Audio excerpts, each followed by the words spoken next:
علی رسولہ الکریم اما بعد فاعوذ باللہ من الشیطان الرجیم بسم اللہ الرحمن الرحیم. رمضان کے جانے کا غم ہے، لیکن اللہ تعالیٰ نے عید رکھ دی، اب خوش ہو. اب بہت سے لوگ خوشی نہیں ہو پاتے، اتنی عادت پڑی ہوئی ہے وہ. لیکن نبی صلی اللہ علیہ وسلم کا اسوہ حسنہ اب آپ دیکھیے. باقاعدہ عید منانا کب شروع ہوئی؟ مدینہ میں، ٹھیک ہے نا. مدینہ کے حالات کیسے تھے؟ 10 سال مدنی زندگی کے کیسے گزرے آپ صلی اللہ علیہ وسلم پر؟ کوئی سال ہے جس میں جنگ نہ ہوئی ہو؟ اگر ہم یہ کہیں یا ہمارے خطیب حضرات یہ کہیں کہ دیکھو امت مسلمہ پر کیا گزر رہی ہے، فلسطین پہ کیا گزر رہی، کشمیر پہ کیا گزر رہی، اور تم عید منا رہے ہو بیٹھ کے، کیا حق پہنچتا ہے تم کو عید منانے کا؟ تو کیا جواب دیں گے؟ آپ کہیں گے ہاں واقعی کوئی حق نہیں ہم کو پہنچتا. نبی صلی اللہ علیہ وسلم نے مدینہ میں ہر سال عید سیلیبریٹ کی، حالانکہ مسلمان تکلیف دہ ترین حالات سے گزرتے تھے. اصل میں یہ جو اطاعت کا کانسیپٹ ہے نا، سر تسلیم خم کر دینے کا، اللہ تعالیٰ آپ کا حکم ہے اس وقت میں خوش ہوں، اچھے کپڑے پہنوں، میں خوش ہوں. اپنی مرضی کے خلاف جانا ہے نا، یہی تو اطاعت ہے. راتوں کو رو رہے ہیں، قیام اللیل میں رو رہے ہیں، دعائیں مانگ رہے ہیں، سجدوں میں پڑے ہوئے ہیں، اور اگلی سویرے اٹھ کے ہنسو مسکراؤ. یہ کیا بات ہوئی؟ کتنا مشکل ہے. یہی تو اسلام ہے.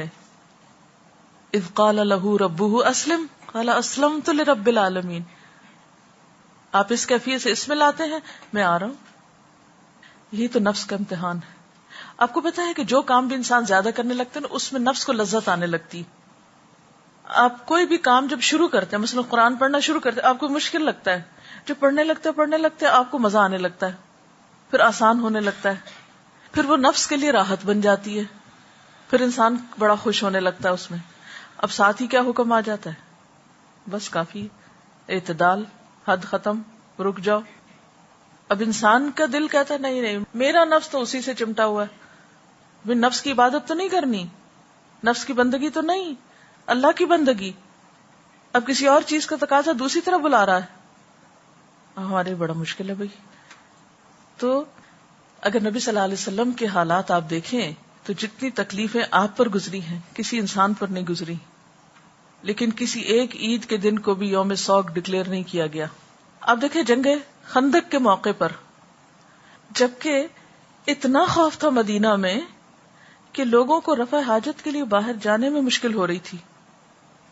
غزوہ احزاب کہ ہنالک ابتلی المؤمنون وزلزلوا زلزالا شدیدا اذ بلغت القلوب الحناجر وتظنون باللہ الظنونا.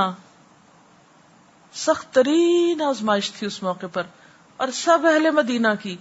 یعنی باقی جنگوں میں تو جو جاتے تھے میدان جنگ میں ان کی آزمائش تھی نا، تو غزوہ احزاب میں تو مرد، عورتیں، بچے، بوڑھے، جوان، جو کوئی مدینہ کے اندر تھا، سب پر شدید امتحان تھا. کیونکہ سب ان فوجوں کی زد میں تھے نا، کسی وقت کوئی تیر اندازی شروع کر دے.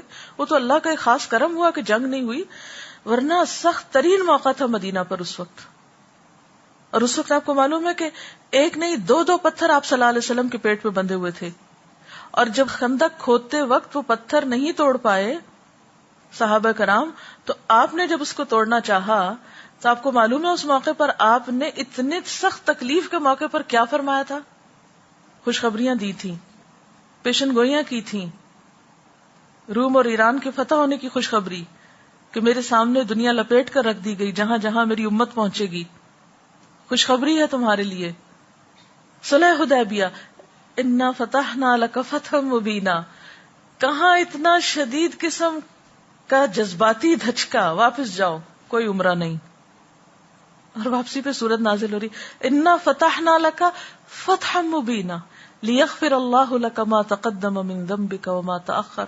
اور پھر کتنی ساری نعمتوں کا ذکر آگے، سب جذباتی طور پر چور ہو چکے ہیں، وہاں خوشخبریاں سنائی جا رہی ہیں. یہ ہے ہمارا دین، یہ ہے اس کی ٹریننگ، یہ ہے اصل تربیت، کہ ایک چیز کو لے کے بیٹھ نہیں جانا. آپ دیکھیں کہ آپ صلی اللہ علیہ وسلم سے بڑھ کر قیام اللیل کسی کا ہوتا تھا؟ آپ سے طویل نماز کسی کی ہوتی تھی؟ آپ سے زیادہ طویل سجدے کسی کے ہوتے تھے؟ طویل رکوع کسی کے ہوتے تھے؟ نہیں. اور آپ کا اپنی ازواج مطہرات کے ساتھ کیا تعلق تھا؟